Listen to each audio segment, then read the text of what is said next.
તો અમદાવાદમાં ધોધમાર વરસાદના 5 દિવસે પણ હાલાકી યથાવત છે। જોધપુરની અર્થ બાર એલિગન્સમાં રહેતા નાગરિકો મુશ્કેલીમાં મુકાયા છે।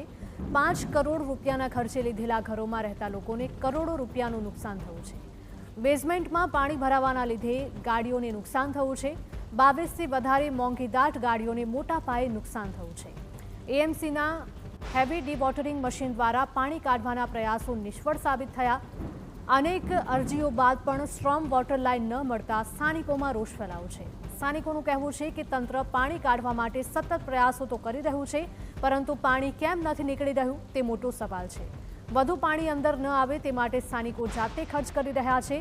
તેમને ડર છે કે જો આની વચ્ચે ક્યાંક ફરીથી ધોધમાર વરસાદ ખાબક્યો તો તેમની મુશ્કેલી હજુ પણ વધી શકે છે।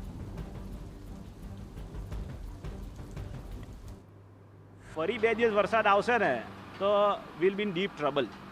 એટલે આ બધું જે કામ જે થઈ રહ્યું છે, આગળનો રેમ્પ બનાવ્યો, પાણી બહારનું અંદર ના આવે, એ બધું અમે પર્સનલી જાતે કરીને કર્યું છે। અને વી આર હોપિંગ કે આજે કામ થઈ જાય। 22 કે 25 ગાડી ટોટલ લોસ થઈ। પહેલા દિવસે અમે 12-15 ગાડી કાઢી। ગઈકાલે રાત્રે 12 વાગ્યા સુધી બીજી ગાડીઓનું કામ અમે કાઢ્યું છે। લગભગ મને લાગે છે કે ઘણા કરોડોનું નુકસાન થશે ખાલી ગાડીઓમાં। પ્રોપર્ટીમાં પણ ઘણું નુકસાન છે। તો બેઝમેન્ટમાંથી પાણી નીકળ્યા છે, પરંતુ અપાર્ટમેન્ટની બહાર હજુ પણ જળબંબાકારની સ્થિતિ યથાવત છે। ત્યારે સવાલ એ છે કે મેટ્રો સિટીમાં કરોડોના બજેટ વચ્ચે 5 દિવસે પણ પાણી શા માટે નથી ઓસરી રહ્યા? અમદાવાદને લોકોના સ્વપ્નનું શહેર માનવામાં આવે છે, પરંતુ 23 તારીખે પડેલા વરસાદે અમદાવાદને ખૂબ કપરી પરિસ્થિતિમાં મૂક્યું છે। આપ જે વિસ્તારના દ્રશ્યો જોઈ રહ્યા છો તે વિસ્તારમાં તમે રહેવાનું વિચારતા હોવ તો તમારે તેના માટે 5 કરોડ રૂપિયાનું ઘર અને અન્ય ખર્ચ કરવા માટેની તૈયારી રાખવી પડે।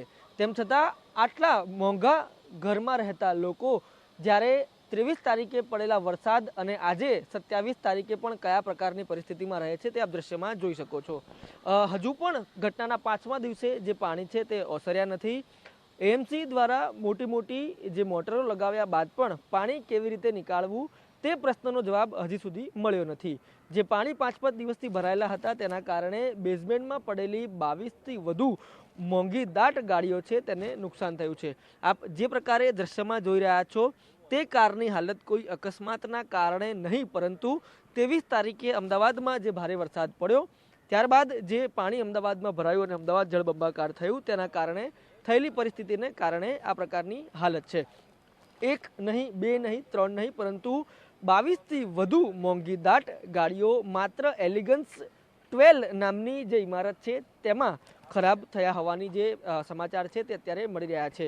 તંત્ર દ્વારા સ્વાભાવિક રીતે કામગીરી કરવામાં આવી રહી છે, પરંતુ સ્થાનિકોનું કહેવું છે કે અમદાવાદ મ્યુનિસિપલ કોર્પોરેશનનું તંત્ર એ સ્થાનિકો જે પ્રકારે પોતાનો ટેક્સ ચૂકવે છે અથવા તો અમદાવાદની ઇકોનોમીમાં જે પોતાનો ફાળો આપે છે તેના પરિણામે જે તમને સામે મળવું જોઈએ તે નથી મળી રહ્યું અને વરસાદના 5મા દિવસે પણ લોકોને હાલાકી ભોગવવાનો વારો છે તે આવી રહ્યું છે। આ માત્ર મોંઘીદાટ કારોને થયેલું નુકસાન છે જે આપ દ્રશ્યમાં જોઈ રહ્યા છો। તે સિવાય અહીંયા રહેતા લોકોને માનસિક અને શારીરિક તકલીફ જે પડી રહી છે તેનું અંદાજ ક્યાંક ને ક્યાંક લગાવવું છે તે હજુ પણ અઘરું બની રહ્યું છે। નાના બાળકો હોય કે સિનિયર સિટીઝન હોય, સતત હાલાકીનો સામનો છે તે કરી રહ્યા છે। કેમેરા પર્સન નેટવર્ક પરમાર સાથે રોનક વર્મા, TV9 અમદાવાદ।